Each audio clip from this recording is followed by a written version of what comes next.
After 60, never visit. These 5 types of people, they could quietly steal your peace and happiness. What if I told you there are 5 types of people whose homes could silently steal years of joy from your life, and you might be visiting them every single month without even realizing it? It sounds dramatic, maybe even harsh, but I've seen it happen. When we get older, something strange starts to happen. The world expects us to be grateful for any companionship, no matter how damaging. We're told to tolerate sharp words, biting jokes, cold shoulders, because we should be grateful we still have friends to visit at all. But I believe that is one of the most dangerous traps we can fall into after 60.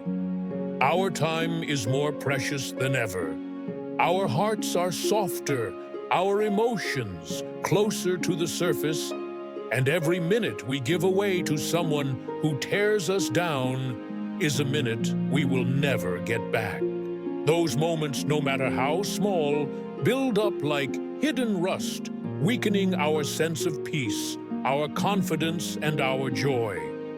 One day you might look in the mirror and wonder how you became so fragile, so quick to doubt yourself. And the answer could be hiding behind the doors of the very homes you keep visiting. That is why today, I want to walk with you through these hidden dangers, not to scare you, but to remind you that you have the power and the right to protect the peace you've built over a lifetime.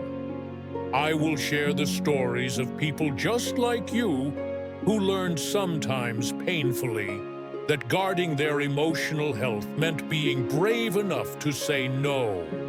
And if you haven't subscribed, yet please consider hitting that button right now so we can keep bringing you more stories, more truths, and more hope to help you live your best years. Now let me ask you one quick question to think about. Which is worse for you, a feeling lonely in your own home? B, feeling unwelcome in someone else's home? Type your answer, A or B, in the comments below. I'd love to see how you think about this, and stay with me, because what you're about to hear next could change the way you protect your happiness for the rest of your life. Let me take you deeper into the first type of person you need. To be cautious about the criticizer. These are the people whose homes you may walk into, smiling only to leave carrying invisible wounds. It took me far too many years to understand how dangerous this pattern can become. At first, you might not even notice the subtle digs. They slip in so quietly, a joke about your hair, a sigh about your old shoes, a casual jab at how long it takes you to get up from a chair. It feels harmless for a moment until you start hearing those words echoing in your mind when you are alone. I remember visiting someone I once considered a dear friend. Every time I came through that front door, I braced myself for the little jokes she loved to throw at me. Sometimes she laughed about my outdated clothes. Sometimes she mocked my memory slips. Sometimes she even questioned the way I spent my afternoons. And I tried over and over to convince myself she meant well. But the truth is, every time I left her house, I felt smaller, more unsure of who I was, more afraid to simply be myself. We often tell ourselves that this is just how old friends talk, or that we are too sensitive. But if there is one lesson I want you to hold on to, it is this: even small words can do real harm. When you are criticized over and over, even in the name of playfulness, your spirit starts to close in on itself. You doubt your worth. You question your choices. And that kind of weight is simply too heavy to carry, especially as we get older. I want you to see clearly that protecting your heart is not selfish. You do not have to keep showing up for someone who tears you down. You are not required to sit politely in a place that eats away at your confidence. Instead, you can choose another path. Surround yourself with those who see your best, who lift you up, who remind you of all the things you still have to offer this world. It might mean limiting visits, or even stepping away from a friend whose words always leave you bruised. It might feel uncomfortable, but it is far less painful than living with quiet shame and doubt. We deserve to walk into a room and feel safe, feel respected, feel loved. So I am asking you, as someone who has learned this the hard way, think carefully about the homes you enter, and even more carefully about the voices you allow to live inside your mind. Your peace of mind is a treasure, and you have every right to protect it. If no one else will stand up for your heart, then it is your turn to stand up for it yourself. As I learned to protect my peace from harsh words, I began to see another hidden danger, one I had ignored for years. Some people might never criticize you, yet they can still quietly drain you dry. I call them the one-way askers, and they can be just as harmful to your spirit as any insult. These are the people who see you as a helper, a fixer, a dependable shoulder, but never as someone who deserves the same kindness in return. You show up to their homes, ready to lend a hand, ready to listen, ready to give, and somehow you always leave emptier than when you arrived. I remember one friend in particular. Every time I went to his house, there was a chore waiting, a leaky sink, a heavy box to move, a computer problem to solve. I told myself I was happy to help because that is how I was raised. But when I needed him, even just a ride to the pharmacy on a bad knee day, he was too busy. I tried to excuse it, telling myself he had a lot on his plate. Still, a quiet resentment started to build inside me, no matter how hard I tried to push it down. I left his home tired, drained, and wondering if he ever truly saw me as a friend at all. It can be hard to draw the line. We seniors have been taught to give, to stay useful, to say yes. That's a beautiful instinct, but it should never come at the cost of being used. Generosity, I have learned, must flow both ways. Friendship should be a place of giving and receiving, or it stops being friendship altogether. If you recognize yourself in my story, I want you to know you are not alone. It can feel harsh to set boundaries, especially if you have spent a lifetime helping others. But there is incredible freedom in finally saying, "I can't today," or "I need help too." Those simple words can protect you from years of quiet bitterness. They can open the door to healthier, more balanced relationships, and they remind you that you are worthy of the same care you have always offered to others. I believe our golden years should be spent feeling valued, not treated like a free labor service or a never-ending favor machine. You deserve friends who show up for you, who check on you, who see your heart instead of your usefulness.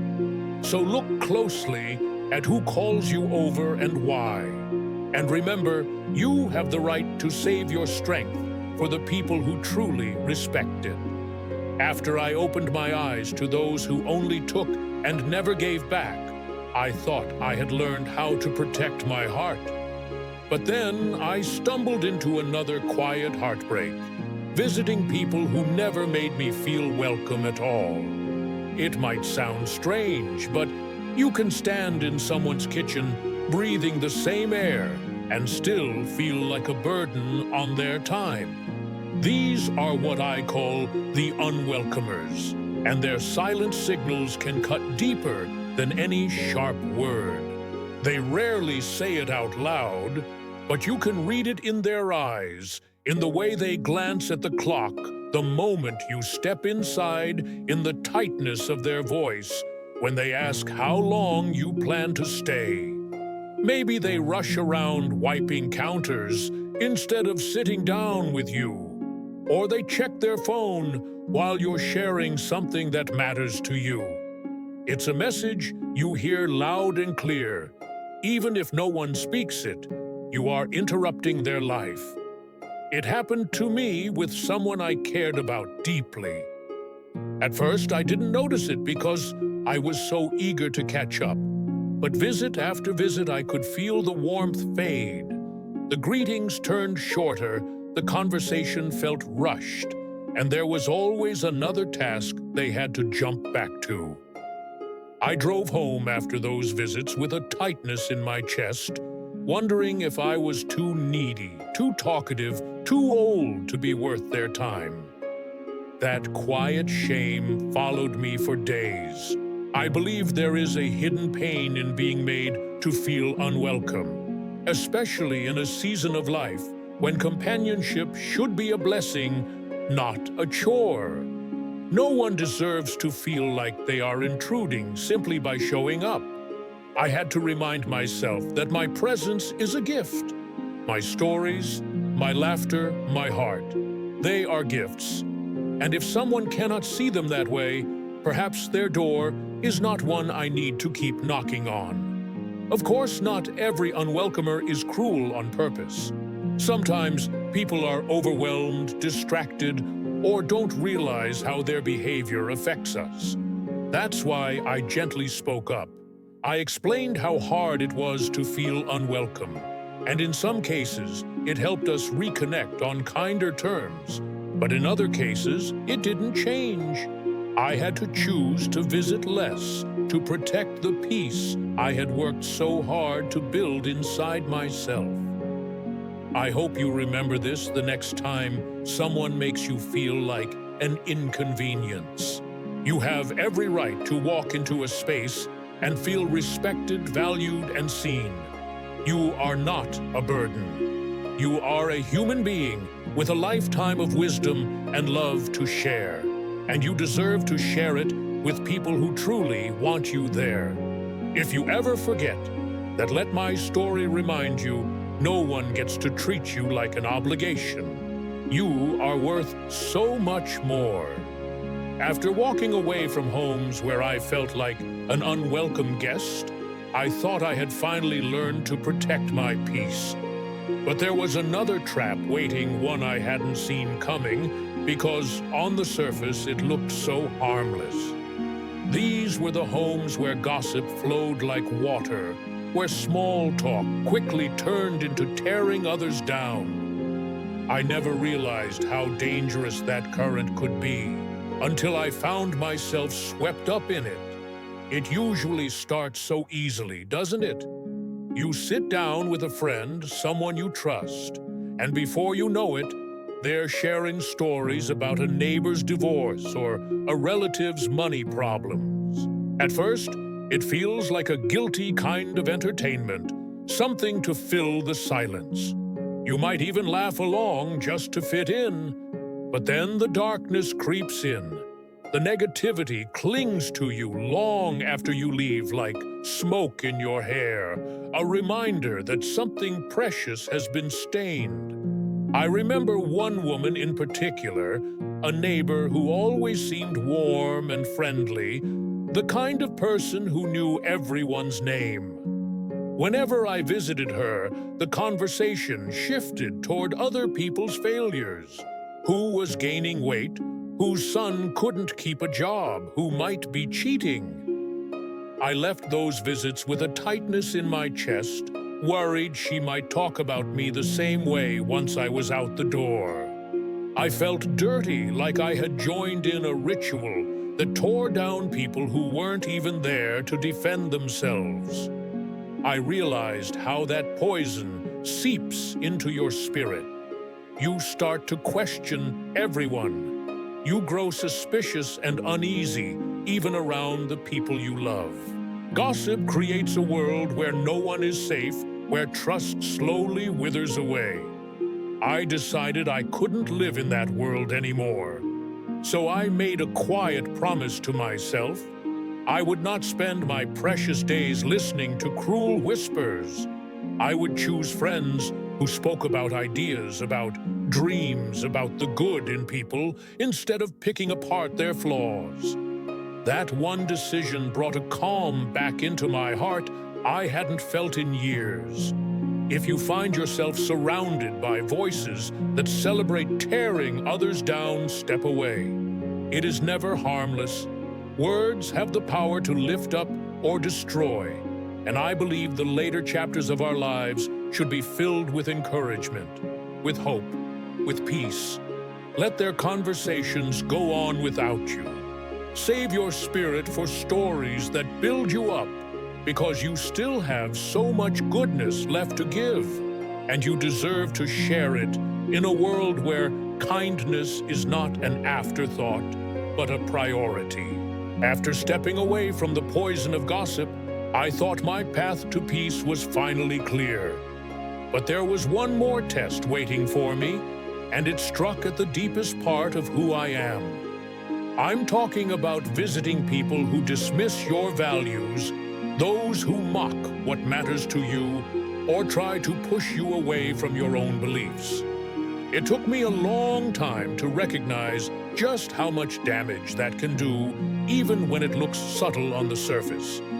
I had an old friend who meant a lot to me. We shared memories stretching back decades, and I wanted to hold on to that bond.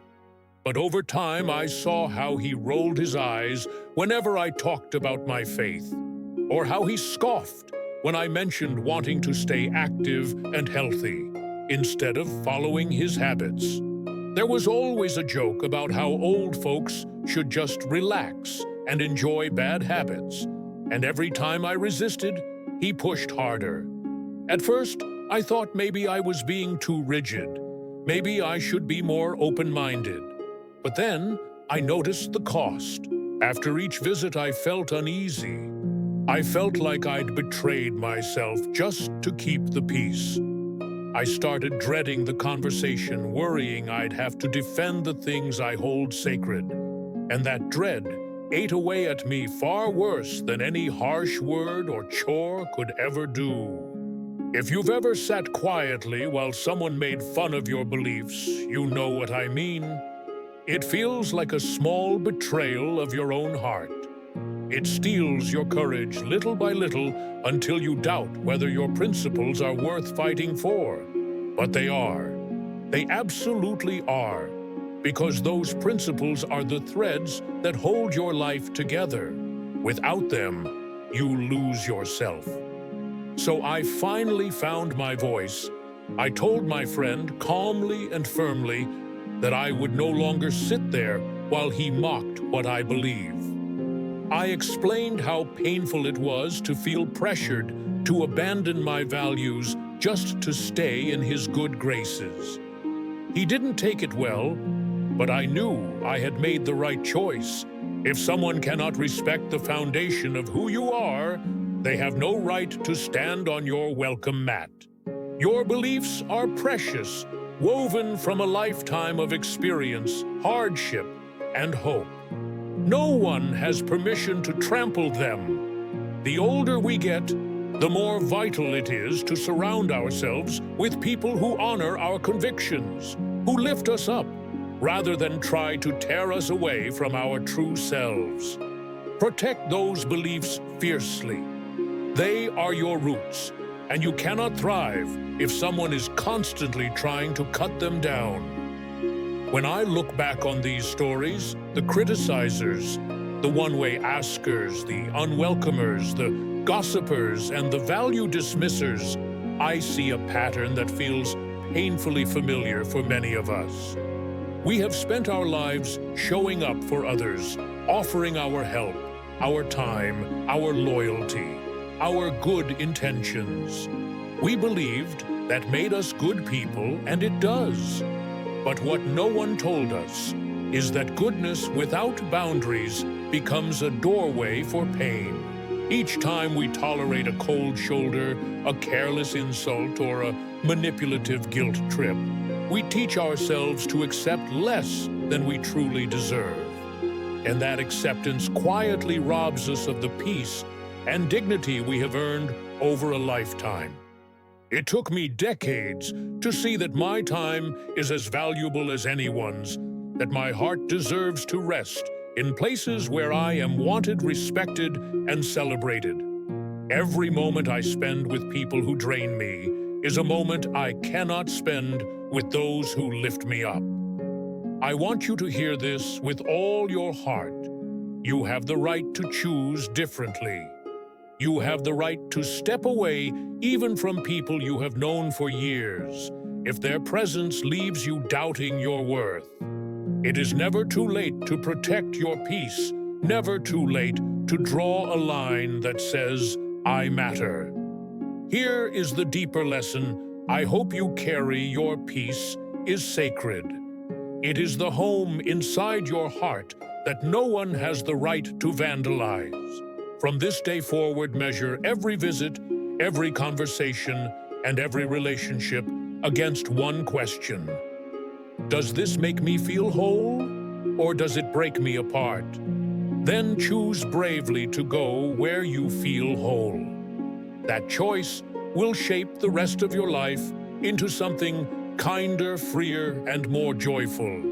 If you could make one promise to yourself today, would it be to protect your peace no matter what, or to try harder to please everyone around you?